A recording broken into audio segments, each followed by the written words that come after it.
कक्षा 9 के विद्यार्थी ध्यान दें।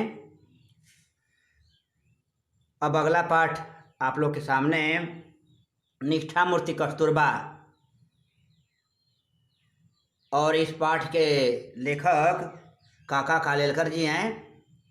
देखिए, इस पाठ के अंत में जो अभ्यास प्रश्न है उसका पहला प्रश्न देखिए। निम्नलिखित गद्यांशों में रेखांकित अंशों की व्याख्या और तथ्यपरक प्रश्नों के उत्तर दीजिए। क है, चाहे दक्षिण अफ्रीका में हो या हिंदुस्तान में, सरकार के खिलाफ लड़ाई के समय जब जब चारित्र्य का तेज प्रकट करने का मौका आया, कस्तूरबा हमेशा इस दिव्य कसौटी से सफलतापूर्वक पार हुई हैं। इससे भी विशेष बात यह है कि बड़ी तेजी से बदलते हुए आज के युग में भी आर्यसती स्त्री का जो आदर्श हिंदुस्तान ने अपने हृदय में कायम रखा है, उस आदर्श की जीवित प्रतिमा के रूप में राष्ट्र पूज्य कस्तूरबा को पहचानता है। इस तरह की विविध लोकोत्तर योग्यता के कारण आज सारा राष्ट्र कस्तूरबा की पूजा करता है। स्टेंजा को ध्यान से पढ़ेंगे, थोड़ा चिंतन मनन करेंगे और समझ में आ जाने पर, भाव समझ में आ जाने पर नीचे दिए गए प्रश्नों का उत्तर देंगे। पहला प्रश्न देखिए है, उपयुक्त गद्यांश के पाठ एवं लेखक का नाम लिखिए। तो देखिए, उपयुक्त गद्यांश के पाठ का नाम निष्ठा मूर्ति कस्तूरबा, लेखक का नाम काका कालेलकर। फिर देखिए दूसरा प्रश्न, रेखांकित अंश की व्याख्या कीजिए। व्याख्या में देखिए, यही शुरू में 2 लाइन जो ऊपर है का, यही जो अंडरलाइन है, इसकी व्याख्या देखें तो प्रस्तुत गद्यांश की इन पंक्तियों में लेखक काका कालेलकर जी कहते हैं कि राष्ट्रपिता महात्मा गांधी जी की धर्मपत्नी कस्तूरबा चाहे दक्षिण अफ्रीका में रही चाहे हिंदुस्तान में, लेकिन सरकार के खिलाफ लड़ाई के समय जब जब उन्हें अपने चारित्र्य का तेज प्रकट करने का अवसर आया, तब तब कस्तूरबा हमेशा अपने इस दिव्य कसौटी से सफलतापूर्वक पार हुई हैं। अर्थात उन्होंने अपनी जिम्मेदारी को पूर्ण रूप से निभाया है। अब देखिए तीसरा प्रश्न है, ऊपर किस योग्यता के कारण सारा राष्ट्र कस्तूरबा की पूजा करता है? तो देखिए उत्तर, अपनी लोकोत्तर योग्यता के कारण सारा राष्ट्र कस्तूरबा की पूजा करता है। राष्ट्रपिता महात्मा गांधी जी की धर्मपत्नी निष्ठा मूर्ति कस्तूरबा गुणों से भरपूर थी। उनमें गुण कूट कूट कर भरे हुए थे।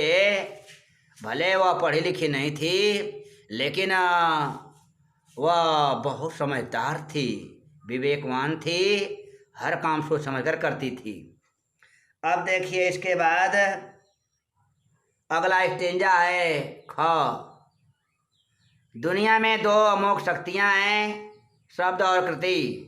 इसमें कोई शक नहीं कि शब्दों ने सारी पृथ्वी को हिला दिया है, किंतु अंतिम शक्ति तो कृति की है।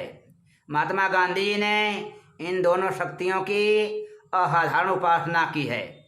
कस्तूरबा ने इन दोनों शक्तियों में से अधिक श्रेष्ठ शक्ति कृति की नम्रता के साथ उपासना करके संतोष माना और जीवन सिद्धि प्राप्त की। यह स्टेंजा है। इस अवतरण की देखिए दोनों ऊपर की लाइन, पहली लाइन पूरी और दूसरी आधी अंडरलाइन है। इसकी भी व्याख्या करनी है। पहला प्रश्न देखिए। पहला प्रश्न है, इसमें उपयुक्त गद्यांश का संदर्भ लिखिए। तो देखिए संदर्भ, प्रस्तुत गद्यांश हमारी पाठ्य पुस्तक हिंदी गद्य खंड के निष्ठा मूर्ति कस्तूरबा नामक पाठ से लिया गया है। प्रस्तुत पाठ के लेखक काका कालेलकर जी हैं। यह हुआ संदर्भ। पहले प्रश्न का संदर्भ हुआ, फिर दूसरा प्रश्न देखिए, रेखांकित अंश की व्याख्या कीजिए।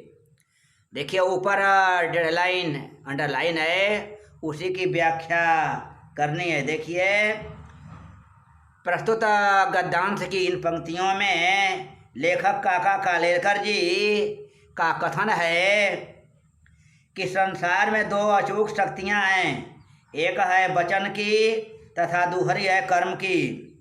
ये शक्तियां अचूक इसलिए हैं कि ये कभी निष्फल नहीं जाती।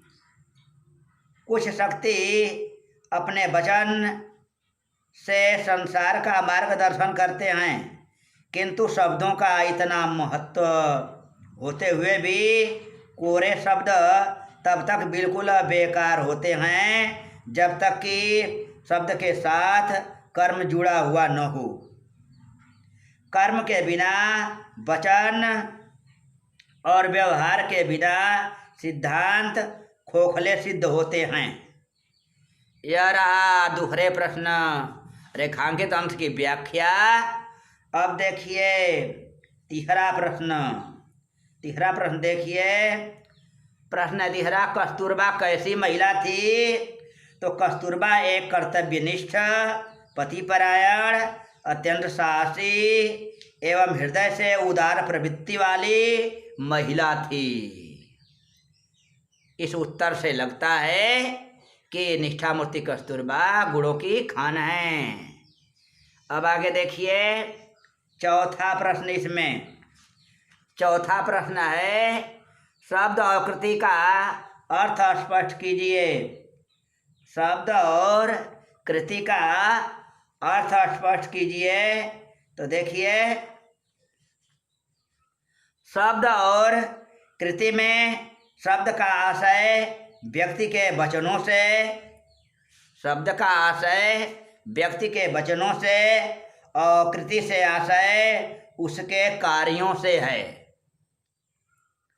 अब देखिए इसमें पांचवा प्रश्न है, गांधी जी ने किसकी उपासना की? तो एकदम सटीक उत्तर है। इसी में गांधी जी ने शब्द और कृति दोनों की असाधारण उपासना की। गांधी जी ने शब्द और कृति दोनों की असाधारण उपासना की। इस तरह से ना इस पाठ में ख, क और ख दोनों स्टेंजा पूर्ण रूप से हल हो गया। अब शेष विवरण अगले दिन।